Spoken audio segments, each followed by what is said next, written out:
বিসমিল্লাহির রহমানির রহিম। আসসালামু আলাইকুম। মানুষ মানুষ হয় মানুষের দ্বারা, সেই প্রকৃত মানুষ শিক্ষিত যারা। আসলে শিক্ষিত বলতে এখানে সার্টিফিকেটধারী শিক্ষিত বুঝাচ্ছি না। যাদের বড় বড় সার্টিফিকেট আছে, অনেকগুলি সার্টিফিকেট আছে, তারাই শিক্ষিত না।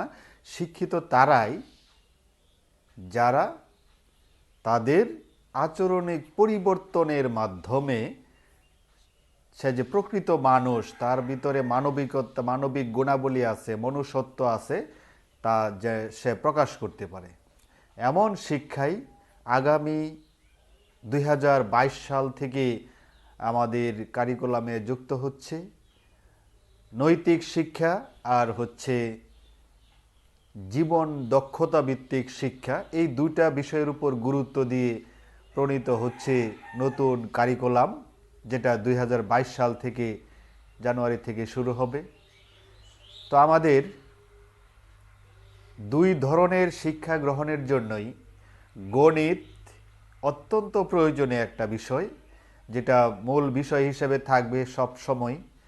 তো এই গণিত কেন খুব প্রয়োজনীয় বিষয়, এটা বোঝার জন্য তোমাদের আগে গণিত বোঝা দরকার। গণিত কি করে? ব্রেন পরিষ্কার করে, ব্রেনটাকে সচল করে। এই সচল পরিষ্কার ব্রেন দ্বারা তুমি যে কোনো বিষয়, যে কোনো সাবজেক্ট তুমি অধ্যয়ন করার সময় দেখবে খুব দ্রুত এটা আয়ত্ত করতে পারবে। তো শিক্ষার্থীরা, মনোহরদী অনলাইন স্কুলের পক্ষ থেকে সবাইকে স্বাগত জানিয়ে আমি শুরু করছি আমার আজকের উপস্থাপন। আংশিক ভগ্নাংশ, নবম দশম শ্রেণীর উচ্চতর গণিত দ্বিতীয় অধ্যায়ের শেষ ক্লাস আজকে আমার। আংশিক ভগ্নাংশ নিয়ে গত ক্লাসে তিনটি ক্যাটাগরিতে আলোচনা করেছিলাম। তিনটি ক্যাটাগরি ছিল যে যদি হরে, কোনো ভগ্নাংশের হরে একঘাত বিশিষ্ট, বাস্তব ও একঘাত বিশিষ্ট উৎপাদক থাকে এবং তাদের পুনরাবৃত্তি হয় না, এটা ছিল 1 নাম্বার ক্যাটাগরি। 2 নাম্বার ক্যাটাগরি ছিল যদি হরের ঘাত লবের ঘাতের সমান হয় অথবা লবের ঘাত হরের ঘাত থেকে বড় হয়, অর্থাৎ যদি ভগ্নাংশটা অপ্রকৃত হয় তাহলে কিভাবে আমরা এটাকে আংশিক ভগ্নাংশে পরিণত করব, সেটা আলোচনা করেছিলাম। তৃতীয় যেই ক্যাটাগরিটা, এটা ছিল যখন হরে বাস্তব ও একঘাত বিশিষ্ট উৎপাদক থাকবে কিন্তু তাদের কোনোটার পুনরাবৃত্তি হবে। তো এই পুনরাবৃত্তি হয় এরকম একটা গাণিতিক, এইরকম একটা ভগ্নাংশের আংশিক ভগ্নাংশ গত ক্লাসে কিন্তু আমি করে দেখাইছিলাম। আজকে আমি আলোচনা করব চতুর্থ এবং পঞ্চম যেই ক্যাটাগরি। চতুর্থ ক্যাটাগরিটা হচ্ছে হরে যখন বাস্তব ও দ্বিঘাত বিশিষ্ট উৎপাদক থাকে কিন্তু পুনরাবৃত্তি হয় না। আবার হরে যখন বাস্তব ও দ্বিঘাত বিশিষ্ট উৎপাদক থাকে কিন্তু পুনরাবৃত্তিও হয়। এই দুইটা ক্যাটাগরি আজকে আমি দেখাবো। এই দুইটা ক্যাটাগরির মধ্যে আমি যদি তোমাদেরকে পঞ্চম যেই ক্যাটাগরিটা আছে, অর্থাৎ পঞ্চম ক্যাটাগরিটা হচ্ছে কি, যে হরের মধ্যে কোনো ভগ্নাংশের হরের মধ্যে দ্বিঘাত বিশিষ্ট উৎপাদকও থাকবে, আবার কোনোটার পুনরাবৃত্তিও হবে, এমন একটা ভগ্নাংশের যদি আংশিক ভগ্নাংশ আজকে আমি করে দেখাই, তাহলে পুনরাবৃত্তি না হইলে তো আরেকটু সহজ হয়, আর পুনরাবৃত্তি হইলে যেরকম হবে এটা যদি আমি আজকে সমাধান করে দেখাই, আংশিক ভগ্নাংশে প্রকাশ করে দেখাই, তাহলে আমার বিশ্বাস তোমরা এই আংশিক ভগ্নাংশের যত ক্যাটাগরি আছে সবগুলি ক্যাটাগরিতেই তোমরা আংশিক ভগ্নাংশে পরিণত করতে পারবে। যদিও কাজটা একটু বেশি, একটা আংশিক ভগ্নাংশে পরিণত করতে মোটামুটি 2-1 লাইনে শেষ হয় না, একটু বড় সড়ো হয়। কিন্তু আমি যেটা মনে করি যে রাস্তা যদি ভালো হয় তাহলে দূরের যাত্রাও সহজ হয়। তো সেই ক্ষেত্রে তোমরা যদি কোনো একটা প্রশ্ন, তোমার একটা সমাধান যদি তোমরা পুরোপুরি বুঝতে পারো তাহলে একটু বড় হইলেও সমস্যা নেই। তো আমি এখানে আজকে এখানে একটা ভগ্নাংশ লিখে রেখেছি, দেখো তোমাদের পাঠ্য বইতে আছে কাজের number 2x by x plus one into x square plus one whole square. এই হোল স্কোয়ার থাকার কারণে হচ্ছে কি এটা পুনরাবৃত্তি হইল। তো এই রকম ভগ্নাংশের কি আংশিক ভগ্নাংশ কিভাবে করবা এটাই নিয়ে আজকে আলোচনা করব। তো আশা করছি তোমরা সবাই পুরো সময় সাথে থাকবে এবং এই আংশিক ভগ্নাংশ সম্পর্কে তোমাদের যাবতীয় জড়তা যত ভীতি সব দূর হয়ে যাবে সেই প্রত্যাশা করছি আমি। তো আমি শুরু করছি যে এইরকম আংশিক ভগ্নাংশ, এরকম একটা ভগ্নাংশ থাকলে তোমরা এটার কিভাবে আংশিক ভগ্নাংশে পরিণত করবা। প্রথমে লিখতে হবে কি, ধরি লিখবা ধরি এই ভগ্নাংশটাই 2x by x plus one into x square plus one whole square. এই ভগ্নাংশটা সমান ধরবো আমরা কি ধরবো, যখন হরে এক ঘাত বিশিষ্ট উৎপাদক থাকে, এক ঘাত বিশিষ্ট উৎপাদক থাকে, পুনরাবৃত্তি হয় না, তখন আমরা কি ধরি, এটার জন্য ধরবো এ বাই এক্স প্লাস ওয়ান। এটা এই যে এক্স প্লাস ওয়ান এটা হচ্ছে এক ঘাত বিশিষ্ট উৎপাদক, পুনরাবৃত্তি নাই, এই কারণে এটার জন্য একটা ভগ্নাংশ, আংশিক ভগ্নাংশ একটা হবে। তারপরে আরেকটা আছে যে ভগ্নাংশ, আরেকটা হরে আরেকটা উৎপাদক যেটা আছে এটা হচ্ছে কি দ্বিঘাত বিশিষ্ট এবং পুনরাবৃত্তি আছে। তো পুনরাবৃত্তি যদি থাকে, যতবার পুনরাবৃত্তি হয় আমাদের ততটা আংশিক ভগ্নাংশ ধরে নিতে হয়। আর দ্বিঘাত বিশিষ্ট থাকলে আমরা কি রকম ধরবো এটা আমি দেখাচ্ছি আজকে প্লাস দিয়ে। আমি এই দ্বিঘাত বিশিষ্ট এটার জন্য একটু এটা পরে আলোচনা করে আগে দেখাই যে পুনরাবৃত্তি হইলে কি হয়। এই যে x square plus one whole square, তার মানে এক্স স্কোয়ার প্লাস ওয়ান উৎপাদকটা দুইবার পুনরাবৃত্তি হয়েছে, দুইবার পুনরাবৃত্তি হয়েছে। প্রথম ছিল প্রথমবার হবে এক্স স্কোয়ার প্লাস ওয়ান, এইটা মূল উৎপাদকটা হবে এইটা, আর পুনরাবৃত্তি হইয়া যেটা হয়েছে x square plus one whole square, আবার হবে এইটা x square plus one whole square, এরকম হবে। তো আশা করছি তোমরা এই বিষয়টা বুঝতে পারছো যে হরের মধ্যে উৎপাদকগুলি কেমন থাকলে তোমরা কয়টা ভগ্নাংশ ধরবা। তো এখানে দেখো এক্স প্লাস ওয়ান আছে একটা, আর এক্স স্কোয়ার প্লাস ওয়ান আছে দুইটা, তো মোট হইল কটা, তিনটা। আমাদের উৎপাদক হবে কিন্তু তিনটা। তো তিনটার মধ্যে যেটা এক্স প্লাস ওয়ান এক ঘাত বিশিষ্ট উৎপাদক, এটার জন্য একটা হবে। আর পুনরাবৃত্তি যেটা হয়েছে এটার একবার হবে শুধু উৎপাদকটা দিয়ে একবার, আর পুনরাবৃত্তি সহকারে মানে হোল স্কোয়ার সহকারে একবার। আর যদি এখানে কিউব থাকতো তাহলে কিন্তু তিনবার হইতো, একবার হইতো এক্স স্কোয়ার প্লাস ওয়ান, আরেকবার x square plus one whole square, আরেকবার হইতো x square plus one whole cube, এরকম হইতো। আচ্ছা যাক, এইবার আমরা শিখব উপরে লবের ক্ষেত্রে লবে কি বসাবো আমরা। আমরা তো প্রথম ভগ্নাংশের জন্য প্রথমটা লিখছি এ, এরপরে আসবে কি বি সি ডি, এরকম সিরিয়ালে আমরা বসাবো। তো এই যে দ্বিঘাত বিশিষ্ট উৎপাদকের জন্য আমাদের ধরতে হবে হচ্ছে বি এক্স প্লাস সি, এরকম ধরবো আমরা। কেন ধরবো, এই যে এক্স এক ঘাত বিশিষ্ট মানে এখানে একটা এক্স বেশি আছে, হ্যাঁ, এই কারণে আমাদের ধরতে হবে এরকম বি এক্স প্লাস সি। তারপরে সি পর্যন্ত গেলাম, তারপরে সিরিয়ালে আসবে কি ডি, এখানে লিখবো ডি এক্স প্লাস ই। তারপরে যদি আরেকটা থাকতো তাহলে কি লিখতাম, এফ এক্স প্লাস জি, এরকম লিখতাম।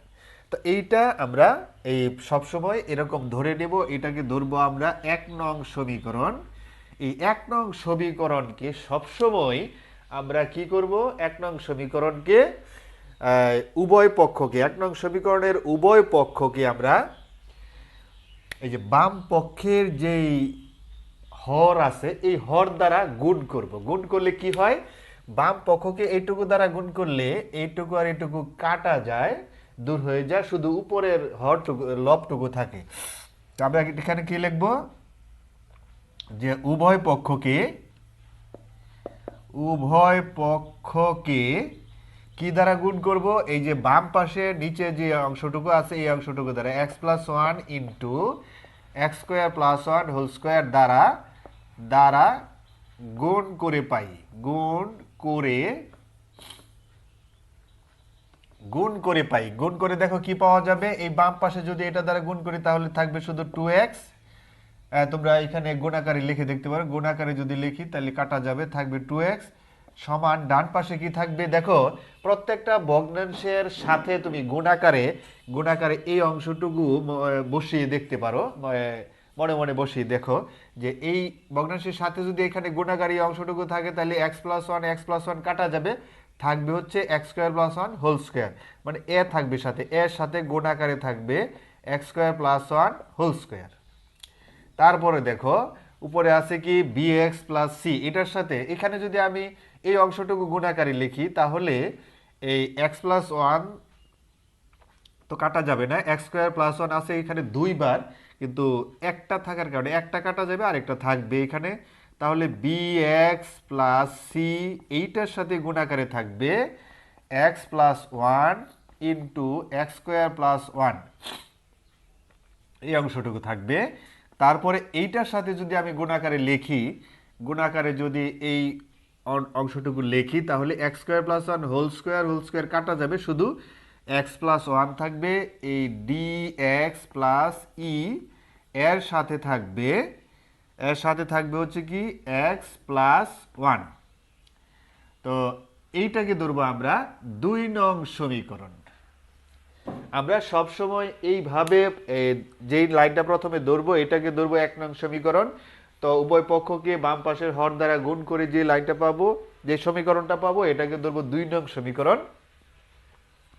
এখন 2 নং সমীকরণে যদি আমাদের 1 নং সমীকরণে যদি সবগুলি হর যদি একঘাত বিশিষ্ট উৎপাদক হয় এবং পুনরাবৃত্তি না হয়, তাহলে আমাদের 2 নং সমীকরণ পর্যন্তই, কিন্তু 2 নং সমীকরণ নিয়ে আর কাজ করতে হবে না, শুধু এখানে x এর পরিবর্তে মান বসাইলে আমরা সবগুলি এই যেগুলি ধরলাম a b c d এগুলি মান পেয়ে যাব। কিন্তু এখানে যেহেতু দ্বিঘাত বিশিষ্ট উৎপাদক আছে এবং পুনরাবৃত্তি আছে, সেই ক্ষেত্রে আমরা এই 2 নং সমীকরণ থেকে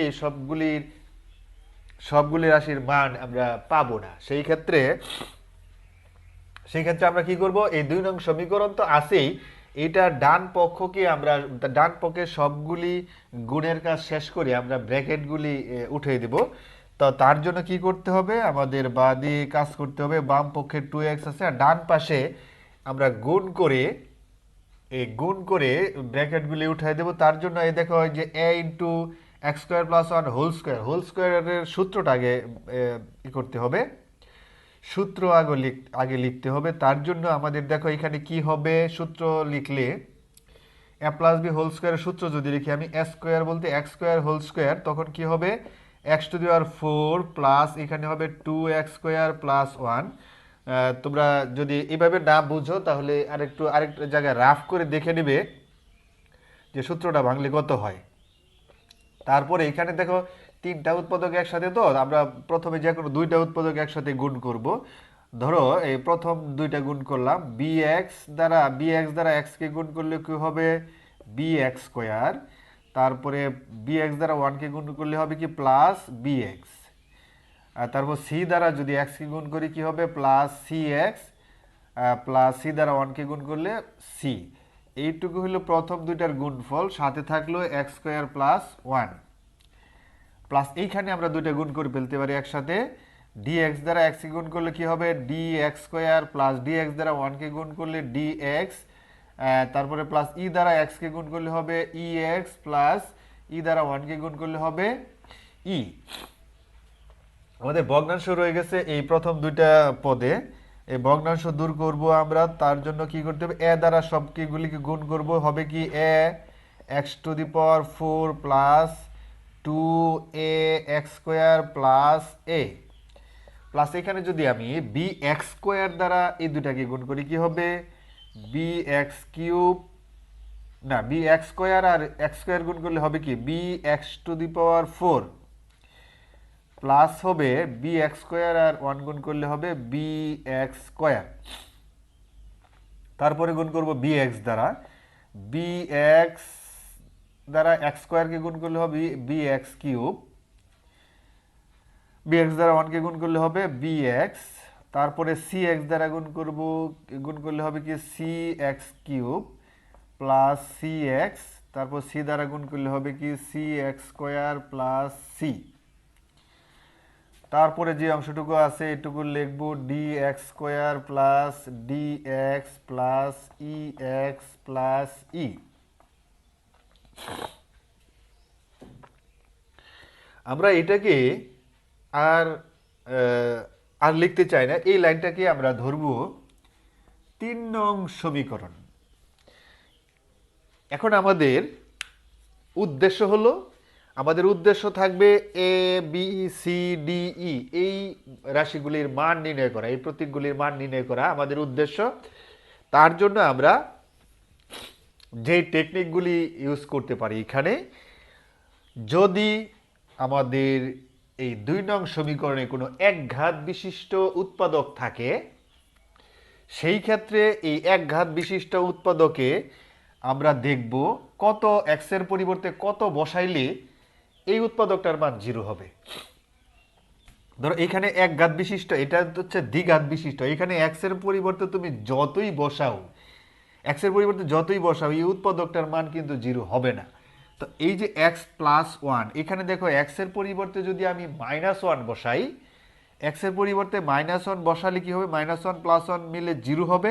আর এই 0 দ্বারা এই তিনটা রাশি একসাথে গুণাকারে, তো 0 দ্বারা যাকেই গুণ করো পুরাটাই 0 হবে। এইখানেও কিন্তু এই রাশিটার মান 0 হইলে এটা পুরাটাই 0 হবে। তখন থাকবে কি শুধু এ বিশিষ্ট যে পদটা থাকবে এটা থাকবে, তার মানে এই সমীকরণ থেকে তখন এর মানটা বের করা যাবে। তো এই কাজটি আমরা আগে করব, লিখব কি 2 নং সমীকরণে, 2 নং সমীকরণে x ইকুয়াল -1 বসিয়ে পাই। উচ্চতর গণিতের যে এগুলি, উচ্চতর গণিতে গাণিতিক সমস্যাগুলি তোমরা যতটুকু সম্ভব সংক্ষেপে করার চেষ্টা করবে, কারণ বিস্তারিত লিখতে গেলে অনেক বড় হবে। তো এখানে দেখো 2 নং সমীকরণে আমরা যদি x এর পরিবর্তে -1 বসাই, একবারে বসাইলে সরল করার পরে কত হবে, এই কাজটুকু তোমরা করে ফেলবে একবারে। x এর জায়গায় যদি আমি -1 বসাই, তাহলে -1 আর 2, x আর 2 তো গুণাকারে আছে, তো -1 আর 2 একসাথে গুণ হবে, কত হবে -2 হবে। গুণ করলে কি হবে -2 হবে বাম পাশে। আর ডান পাশে দেখো কি হবে, ডান পাশে এ ইন্টু কি হবে, এই এক্স এর জায়গায় দেখো, এক্স এর জায়গায় যদি -1 লিখে উপরে স্কোয়ার দিই, -1 এর উপরে স্কোয়ার দিলে, -1 এর উপরে স্কোয়ার দিলে কত হয় 1 হয়ে যায়, কারণ -1 গুণ করলে +1 হয়ে যায়। তখন এখানে হবে কি 1, এইখানে হবে কি 1, 1 আর 1 কত হবে 2, 2 এর স্কোয়ার দিলে কত হবে 4। তাহলে আমরা একবারে লিখতে পারি 4, a ইন্টু 4 লিখতে পারি, যাতে আমাদের কাজটা সহজ হয়। আর বাকিগুলি কি হবে, এই পদটা 0 হবে, কারণ এই একটা উৎপাদক 0 হলে পুরাটা 0 হবে, এখানেও এই উৎপাদকটা 0 হলে পুরাটা 0 হবে, 0 হবে বিদায় এইটুকু আমি আর লিখলাম না। তো দেখো বা দিয়ে আমরা এই কাজটুকু করতে পারি যে এর মান নির্ণয় করব। তো এর সাথে কি আছে 4, তাহলে 4টাকে যদি আমি ভাগ আকারে অপর পাশে পাঠিয়ে দিই, এই পাশে রাখি এ, অপর পাশে পাঠিয়ে দিলাম 4, কোথায় যাবে -2, নিচে যাবে 4 ভাগ আকারে।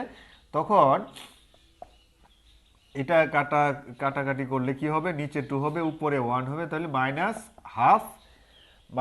হাফ পাইলাম এর মান পাওয়া গেল মাইনাস হাফ।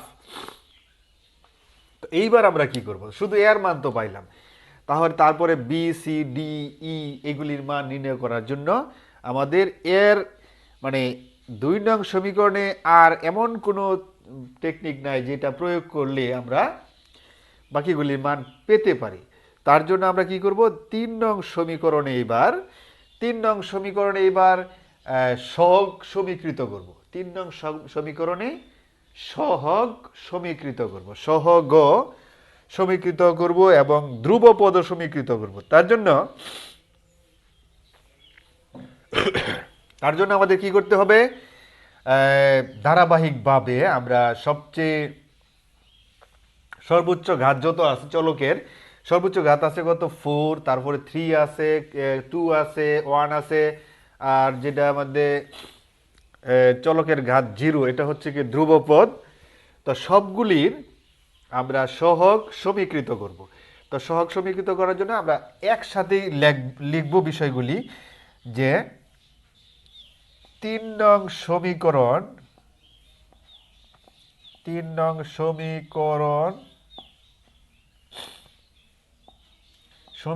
হতে 3 নং সমীকরণ হতে x⁴, x³ x² x এর সহগ 3 নং সমীকরণ হতে এইগুলির সহগ এবং ধ্রুবপদ সমীকৃত করে পাই। সমীকৃত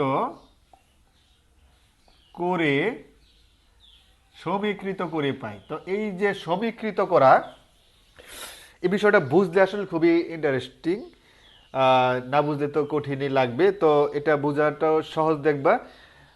তো এই সহগ এবং এইগুলির সহগ মানে এইগুলির সাথে কি আছে এটা সমীকৃত করব আর ধ্রুবপদ সমীকৃত করব। তো এটার জন্য আমাদের কি করতে হবে, সমীকৃত করা বলতে আমরা যখন বহুপদী নিয়ে আলোচনা করেছিলাম তখন বিষয়টা আলোচনায় ছিল যে বহুপদীর বেলায় যে একই ঘাত বিশিষ্ট মানে দুইটা বহুপদী যখন সমান হয়, দুইটা বহুপদী সমান হলে মানে মধ্যে সমান চিহ্ন থাকলে এই বাম পক্ষের একই মাত্রা বিশিষ্ট পদ এবং ডান পাশের একই মাত্রা বিশিষ্ট পদ দুটি সমান হয়। তো এই পদ দুটি যেহেতু সমান হয় তাহলে পদের সহগ সমান হবে। তো সেই হিসেবে আমরা এখন কি লিখতে পারি, 3 নং সমীকরণে দেখো 3 নং সমীকরণে প্রথম আমরা সহগ সমীকৃত করব কার, x⁴ এ, মানে x⁴ আছে যেই পদগুলিতে শুধু এই পদগুলির সহগ লিখবো আমরা। তো বাম পাশে দেখো x⁴ কিন্তু নাই, তাহলে বাম পাশে x⁴ না থাকার কারণে বাম পক্ষটা হবে কত 0 সমান ডান পক্ষে শুধু দেখবো x⁴ কোথায় আছে, x⁴ আছে এই জায়গায়, এখান থেকে লিখবো a, তারপরে আছে এইখানে x⁴ আছে এটার সাথে আছে কি প্লাস b। দেখো x⁴ কিন্তু আর কোথাও নাই, তাহলে x⁴ এর সহগ সমীকৃত হয়ে গেছে। তো আমি জায়গা থাকলে নিচে লিখতাম সবগুলি, তো পাশাপাশি লিখি। তারপরে লিখবো x³ এর সহগ সমীকৃত করবো। x³ যেখানে আছে এগুলির সাথে এগুলি আছে লিখবা। তো বাম পাশে দেখো x³ নাই, তাহলে বাম পাশে থাকবে 0, আর ডান পাশে x³ কোথায় আছে দেখো x³ আছে এই b, x³ এর সাথে কি আছে b, তারপরে x³ এর সাথে আছে c, তাহলে কি লিখবো প্লাস c, আর x³ কোথাও নাই, তাহলে এটা পাইলাম। তারপরে দেখো x² এর সহগ সমীকৃত করলে x² বাম পাশে একটাও নাই, তাহলে বাম পাশে হবে 0 সমান ডান পাশে কি হবে x² সাথে আছে 2a, তাহলে লিখবো হচ্ছে 2a আর x² এর সাথে আছে b প্লাস b লিখবো, আবার x² এর সাথে আছে প্লাস c লিখবো, আবার x² এর সাথে আছে প্লাস d লিখবো। এই পর্যন্তই। এক্স স্কোয়ারের সহগ সমীকৃত করলাম, তারপরে কি করব, এক্স এর সহগ সমীকৃত করব, কমা দিয়ে লিখলাম আরেকটা সমীকরণ এক্স এর, এটা হলো এক্স টু দ্য 4 এর, এটা হচ্ছে এক্স কিউবের, এটা হচ্ছে এক্স স্কোয়ারের। এইবার লিখবো এক্স এর সহগ সমীকৃত করব। দেখো বাম পাশে কিন্তু এক্স আছে, তা এক্স এর সাথে কি আছে, এক্স এর সহগ আছে 2, তাহলে বাম পাশে হবে 2 সমান দিয়ে ডান পাশে কি হবে, এক্স এর সাথে দেখো এক্স বিশিষ্ট পদ কি আছে, এই যে বি আছে, এক্স এর সাথে আছে বি, আবার দেখো এক্স এর সাথে আছে সি, আবার দেখো এক্স এর সাথে আছে ডি, আবার দেখো এক্স এর সাথে আছে ই। এই যে আরেকটা সমীকরণ পাইলাম এক্স এর সহগ সমীকৃত করে। আরেকটা বিষয় কিন্তু রয়ে গেছে ধ্রুবপদ সমীকৃত করা। ধ্রুবপদ সমীকৃত করা বলতে মানে এক্স বর্জিত যে পদগুলি আছে এইগুলি শুধু লিখবো আমরা। বাম পাশে দেখো এক্স বর্জিত পদ নাই, তাহলে বাম পাশে কি হবে, 0 সমান ডান পাশে কি হবে, দেখো এক্স বর্জিত পদ আছে, এই যে একটা আছে এ আছে, তারপরে এক্স বর্জিত পদ আছে আরেকটা কোথায় আছে, সি আছে, দেখো এ প্লাস সি আছে, আরেকটা আছে ই আছে। এই হচ্ছে সহগ সমীকৃত করা হয়ে গেল। এই কাজটা এই যে সহগ সমীকৃত করা, ধ্রুবপদ সমীকৃত করা, এই কাজটাই তোমাদের জন্য আসলে চিন্তার বিষয় ছিল। এটা আসলে খুবই মজার একটা বিষয়। এখন আশা করছি তো তোমাদের এই কাজে আর কোনো সমস্যা থাকবে না। এই সহগ সমীকৃত করা, ধ্রুবপদ সমীকৃত করা, এই বিষয়টা তোমরা আশা করছি বুঝতে পেরেছো।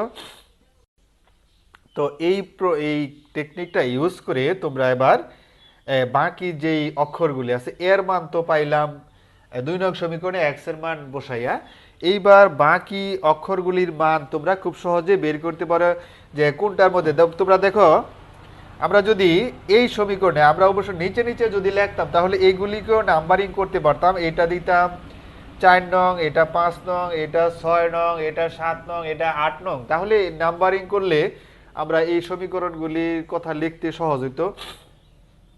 তা আমি এখানে একটু লিখে দেই, এটা হচ্ছে কত 4 নং, এটা হচ্ছে কত 5 নং, এইটা হচ্ছে 6 নং সমীকরণ, এইটা হচ্ছে ধরো 7 নং সমীকরণ, আর এটা হচ্ছে 8 নং সমীকরণ। তো এই সমীকরণগুলির মধ্যে আমরা এবার দেখো কোনটাতে কার মান বসাইলে এর মান তো পাইলাম, এর মান যদি আমরা এই 4 নং এ বসাই দেখো নিশ্চিত বির মান বের হবে। তো বির মান যদি বের পাওয়া যাবে, তো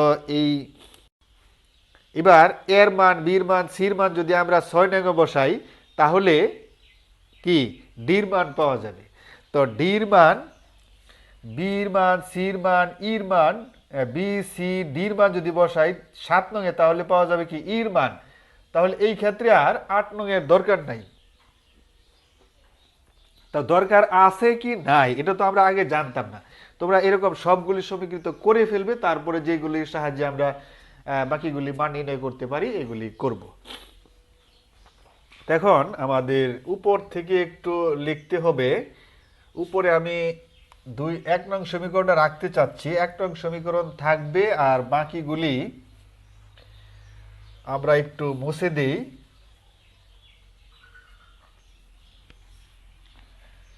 এখানে আমি এবার কি করব যে 4 নং সমীকরণে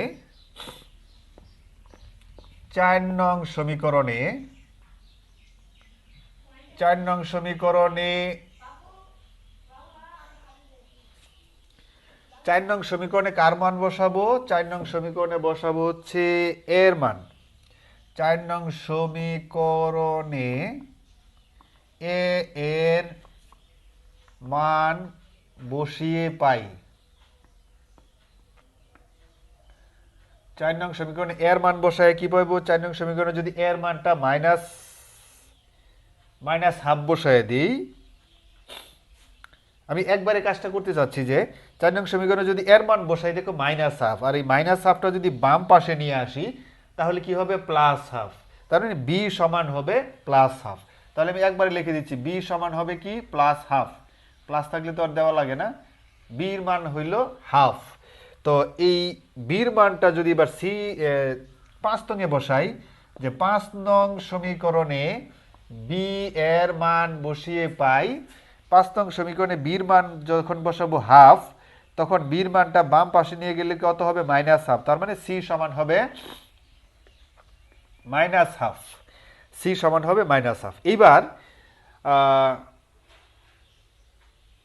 এর মান, বির মান, সির মান যদি 6 নং-এ বসাই, তাহলে এবার কি করব? 6 নং সমীকরণে এ বি সি এর মান বসিয়ে পাই। আমি কাজটা একটু সংক্ষেপে করতে চাচ্ছি। তোমরা দেখো, এইখানে যদি 2 এর পরে যদি তুমি এর মান -হাফ বসাও, 2 ইন্টু, তো এরকম যদি হয় 2 ইন্টু -হাফ, 2 ইন্টু -হাফ যদি বসাও, তাহলে এই 2 এ 2 এ কাটা যাবে, থাকবে কি? শুধু -1 থাকবে। এখানে থাকবে শুধু -1, আর এইখানে হবে কি? বির মান হচ্ছে +হাফ, সির মান হচ্ছে -হাফ। +হাফ -হাফ কাটা যাবে, থাকবে কি? এই -1। এই -1টা যখন বাম পাশে নিয়ে আসবে, তখন ডি সমান পাওয়া যাবে কি? +1। তাহলে আমরা একবারে লিখি, ডি সমান পাওয়া যাবে 1। ডির মান পাওয়া যাবে 1। তোমরা যদি এইভাবে কাজটা করতে না পারো, তো সেই ক্ষেত্রে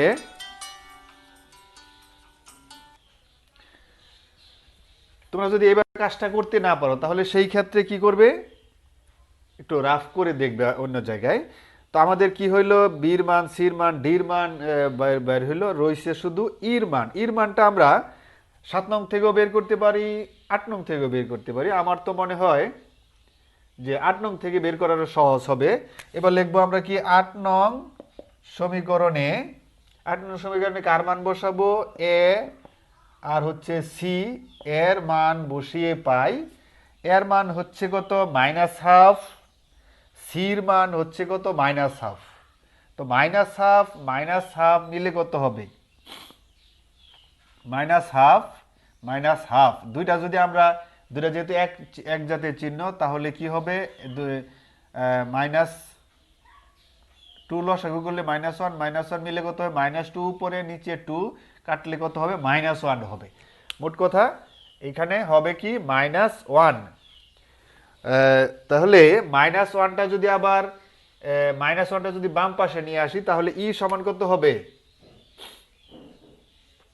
ই সমান হবে কত? 1। এর মান -হাফ, সির মান -হাফ, দুটা মিলে হবে কত? -1। বাম পাশে নিয়ে আসলে কত হবে? শুধু 1। বাম পাশে নিয়ে আসলে হবে শুধু 1। তাহলে আমরা A B C D E পর্যন্ত মান পেয়ে গেলাম। এইবার আমরা এই মানগুলি 1 নং সমীকরণে বসিয়ে দেব। 1 নং সমীকরণে বসিয়ে লিখবো আমরা, 1 নং সমীকরণে বসিয়ে পাই, বা অতএব 1 নং সমীকরণ হতে পাই এর মানটা কত? -হাফ। এর মানটা a = -হাফ। এই মানটা এখানে লিখে রাখলাম। আমি এই অংশটুকু মুছে দিচ্ছি। তো আমরা এবার লিখব কি? যে অতএব 1 নং সমীকরণ হতে পাই। অতএব 1 নং সমীকরণ হতে পাই। 1 নং সমীকরণ হতে পাওয়া যাবে কি? 2x / x + 1 * x² + 1 whole square সমান কি পাওয়া যাবে? সমান পাওয়া যাবে, দেখো ডান পাশে উপরে আছে কি? a, এর পরিবর্তে আমরা মান লিখব কত? -হাফ। -হাফ, নিচে আছে x + 1। তারপরে আমরা লিখব প্লাস, এই যে দেখো নিচে আছে, পরের ভগ্নাংশটা আছে নিচে x² + 1, উপরে আছে bx + c। বির জায়গায় কি হবে? বির জায়গায় হবে হাফ। তাহলে হাফ x প্লাস সির জায়গায় হবে কি? -হাফ। তো +হাফ আর প্লাস দিয়ে -হাফ, তাহলে একবারে আমরা লিখি -হাফ।